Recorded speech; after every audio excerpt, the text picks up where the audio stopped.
अस्सलाम वालेकुम, welcome back to my channel. Welcome back to another vlog. आज के वीलॉग में तकरीबन हम बाहर घूम फिर ही रहे हैं। कभी कोई घर पे आ रहा है तो कभी हम किसी के घर जा रहे हैं। तो जी हम अपने वीलॉग को स्टार्ट करते हैं। यहाँ पर हम डे आउट करने के लिए बाहर आ गए थे। फ्रोज़न फीस्ट आए थे यहाँ पर कुछ खाने पीने के लिए, चिल आउट करने के लिए। एक्चुअली ना सिस्टर्स को डिस्कस करना था कोई प्रोजेक्ट मेरे साथ। वो इंस्टाग्राम एंड फेसबुक से रिलेटेड इनको कोई प्रोजेक्ट मिला था तो वो डिस्कस करना था इन्होंने। तो हमने सोचा कि कहीं बाहर जाके ही डिस्कस कर लेते हैं और साथ में कुछ चिल आउट भी कर लेंगे। तो हम आ गए थे फ्रोज़न फीस्ट पे। तो हमने यहाँ पे अपने प्रोजेक्ट को डिस्कस किया और साथ में कुछ जो है ब्राउनीज़ वगैरह और शेक को एंजॉय किया। तो बहुत ही मतलब अच्छा रह गया था ये सिस्टम और अच्छे से सारी क्लैरिफिकेशन भी हो गई थी। क्योंकि जब एक माइंड रिलैक्स वे में जब आप एक चीज़ को लेके चलते हो ना तो वो ज़्यादा से अच्छे से समझ आती है। तो यहाँ पर ना बातें शातें करते, प्रोजेक्ट डिस्कस करते हमारा जो ऑर्डर था वो भी आ गया था। फिर हमने अपना ऑर्डर इंजॉय किया, ठीक है, ब्राउनीज़ वगैरह खाई पी। और इसके बाद जो है ना फिर हम घर के लिए निकल पड़े थे। तो रास्ते में हमने ना काफ़ी सारी चीज़ें वगैरह ली। तो हमारे अंदर भी एक बच्चा है जो बस पापड़ शापड़ के पीछे रहता है, तो हमने वही सारा अपना शॉपर भर लिया था। यहाँ पर जो आपको मेस नज़र आ रहा है ये इसलिए है क्योंकि हम जा रहे थे अब मुमानी की तरफ, उन्होंने दावत की थी। तो बच्चों के जो कपड़े मैं फ्रोज़न फीस्ट पे पहना के लेके गई थी ना वो उन्होंने चॉकलेट से सारे भर लिए थे। तो मुझे घर आके उनको दोबारा से चेंज करवाना पड़ा था। तो बस मैं उनको चेंज करवा के तो अब यहाँ पर ना हम अपने मतलब जाने की तैयारी कर रहे थे। तो यहाँ पे कपड़े वगैरह हमने निकाल लिए थे। तो बस अब तैयार श्यार होके तो मुमानी की तरफ निकलेंगे। तो बस यहाँ पर हम मुमानी की तरफ पहुँच गए थे। मैंने ज़्यादा वीडियो रिकॉर्ड नहीं की। तो यहाँ पर खाने में जो है ना चिकन पुलाव था, चिकन का सालन था और साथ में आलू मटर नहीं, मटर कीमे का सालन था। तो काफ़ी अच्छा रह गया था ये सिस्टम भी। यहाँ पर चीज़ें हम साथ ले आए थे क्योंकि सिस्टर्स ने रात यहीं रहना था। मुमानी कह रही थी कि मेरी तरफ ही सोना है।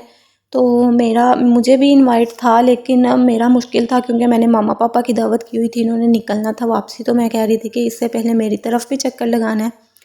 तो बस मामा लोग जो है ना फिर पहले मतलब मुमानी की तरफ रहे हैं, फिर बाद में मेरी तरफ आए थे। तो मैं वापस आ गई थी क्योंकि मैंने दावत की तैयारी वगैरह भी करनी थी। तो ये अगले दिन का व्लॉग है। सुबह सुबह बड़ी ही प्यारी हवा चल रही थी, बहुत खूबसूरत मौसम था, बारिश काफ़ी हुई थी।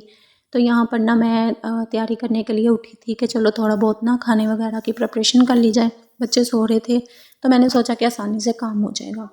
तो यहाँ पर मैंने ना किचन में आ गई थी, दूध मैंने बॉयल होने के लिए रख दिया था, मैं रसमलाई बनाने लगी थी। और दूसरी तरफ जो है ना आलू और चिकन के कटलेट्स बनाने थे तो मैंने आलू उबलने के लिए रख दिए थे।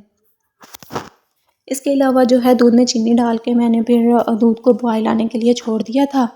इसके साथ ही मैंने ना अपने लिए लस्सी बना ली थी और बाहर से जाके शीरमान ले आई थी और मैंने फिर अपना नाश्ता किया था। तो नाश्ता करने के बाद थोड़ी सी एनर्जी लेने के बाद जो है हम फिर से बैक टू किचन गए और अपनी रूटीन में वापस आ गए थे। असल में ना जब बच्चे सोए होते हैं तो बहुत आसानी के साथ काम हो जाता है। तो यहाँ पर मैं अगेन नाश्ता करने के बाद किचन में आ गई थी। तो रसमलाई बनाने का मैंने प्रोसीजर स्टार्ट कर दिया था। बहुत आसान तरीका है।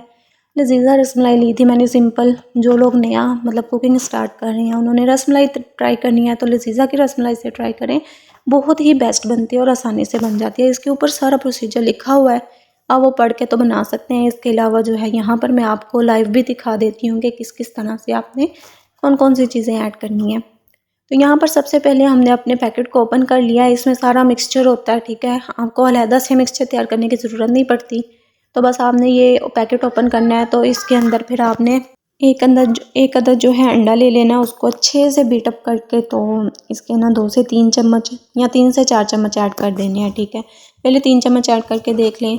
अगर तो आपको लगता है कि मिक्सचर ओके है देन ठीक है, नहीं तो फिर बाद में 1 चम्मच आप एक्स्ट्रा ऐड कर सकते हैं। तो यहाँ पर मैंने फिर ना अंडा जो है वो अच्छे से बीट करके तो इसके अंदर जो है ना ऐड कर लिया था। 3 से 4 चम्मच मैंने ऐड कर लिए थे। इसके बाद जो है मैंने ऑयल ऐड किया था। अच्छा, जब मैं ये सारा कुछ कर रही थी ना तो बहुत ही खूबसूरत मौसम हो गया था, इतना मज़े का वेदर हो गया था, इतनी मज़े की फुल तेज़ बारिश स्टार्ट हो गई थी और इतना मज़ा आ रहा था काम करने का क्योंकि मौसम इतना प्यारा था और गर्मी बिल्कुल नहीं लग रही थी और बहुत स्मूथली सारा काम हो रहा था। ऊपर से बच्चे सोए हुए थे तो मतलब मैं आराम से ना अपने काम को एंजॉय कर रही थी। अच्छा, तो अब मैंने यहाँ पर जो 2 से 3 चम्मच इसके अंडे के ऐड कर दिए हैं। इसके बाद मैंने घी लिया था और उसके 2 से 3 चम्मच ऐड करके ना तो इसको अच्छे से गूंद लिया था।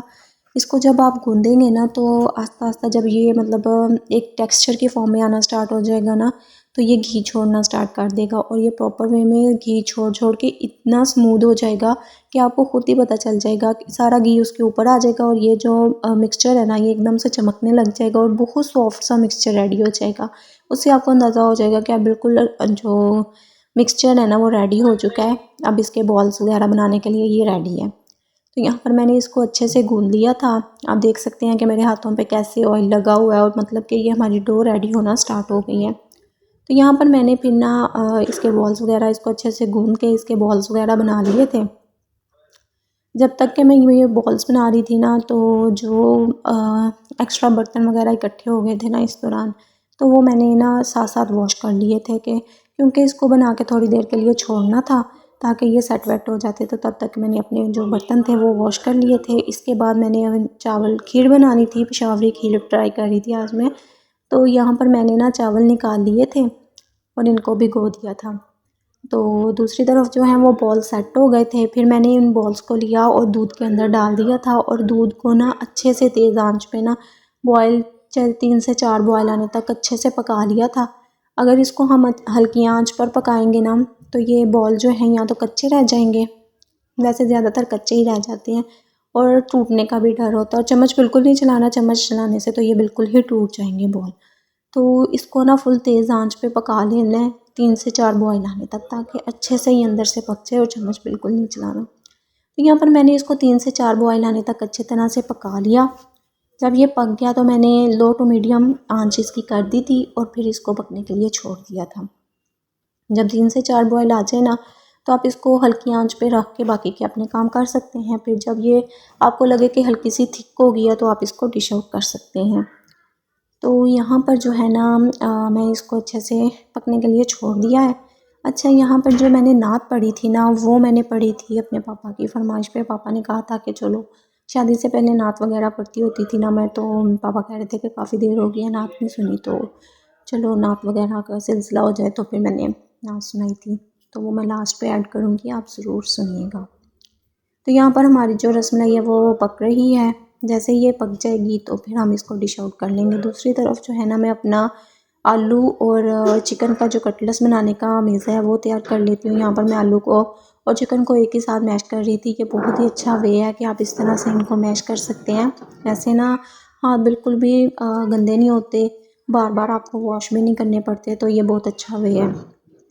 तो बस मैं इसको मैश कर रही थी। इसके बाद मैंने इसमें जो मसाले वगैरह डालने थे वो मैंने काट लिए थे अलहदा से, उसको मैंने शूट नहीं किया था। असल में ना टाइम बहुत शॉर्ट होता जा रहा था क्योंकि बच्चे उठने के करीब थे और फिर मैंने सफाई वगैरह भी करनी थी। फिर बच्चों को नहलाना था, रेडी करना था, खुद रेडी होना था, तो फिर बस मैं ज़्यादा वीडियो नहीं बना पाई थी। ये यहाँ पे मैंने बस इसका ना मतलब डोनट ही रेडी किए थे। तो बाकी जो मैंने चाइनीज़ राइस बनाए थे ना मैं उसकी वीडियो रिकॉर्ड कर सकी थी और ना ही खीर बनाने की वीडियो रिकॉर्ड कर सकी थी। तो यहाँ पर मैंने ये सारा कुछ काट के प्याज, टमाटर और सब्ज़ मिर्चें काट ली थी और इनको ऐड कर दिया था। इसके बाद जो मसाला ज़्यादा आप ऐड करना चाहते हैं वो ऐड करके देन इसके बाद मैंने एक अंडा ऐड कर दिया था, कसूरी मेथी ऐड की थी और इसका अच्छा सा मिक्सचर बना के तो मैंने इसके डोनट्स बना लिए थे। अच्छा, डोनट्स आप इसको गोल शेप भी दे सकते हो, कबाब की शेप भी दे सकते हो। यहाँ पर ना हमारा रसमलाई रेडी हो गई थी तो मैंने इसको डिश आउट कर लिया था। तो यहाँ पर अब मैं ना डोनट बना रही थी।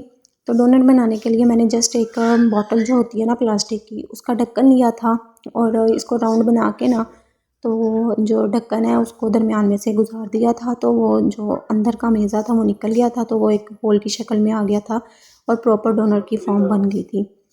तो आप लोग भी ये डोनट बनाने का ट्राई कीजिएगा, बहुत अच्छे से बनते हैं। तो यहाँ पर मैंने सारे डोनट बना के इनको फ्रीज़ कर लिया था और फिर चावल के साथ जब सर्व करने थे तब मैंने गरम गरम इनको फ्राई कर लिया था। तो इसके बाद जो है ना अब मैं आपको अपनी नात सुनाती हूँ जो मैंने पढ़ी थी। जहाँ रोज़ाए पाके खैरुल वरा है, वो जन्नत नहीं है तो फिर और क्या है। कहाँ मैं कहाँ ये मदीने की गलियां कहाँ मैं कहाँ ये, मदीने की गलियां ये किस्मत नहीं है तो फिर और क्या है। मुहम्मद की अज़मत को क्या पूछते हो, मुहम्मद की अज़मत को क्या पूछते हो, कि वो साहिबे काबा कौसैन ठहरे, बशर की सरे अर्श मेहमान नवाज़ी, नबी की सरे अर्श मेहमान नवाज़ी, ये अज़मत नहीं है तो फिर और क्या है। कहाँ मैं कहाँ ये, मदीने की गलियां कहाँ मैं कहाँ ये, मदीने की गलियां ये किस्मत नहीं है तो फिर और क्या है। तुम इकबाल ये नात कह तो रहे हो, मगर ये भी सोचा कि क्या कर रहे हो। तुम इकबाल ये नात कह तो रहे हो, मगर ये भी सोचा कि क्या कर रहे हो। कहाँ तुम कहाँ मदहे ममदूह यज़दा, कहाँ तुम कहाँ मदहे ममदूह यज़दा, ये जुर्रत नहीं है तो फिर और क्या है।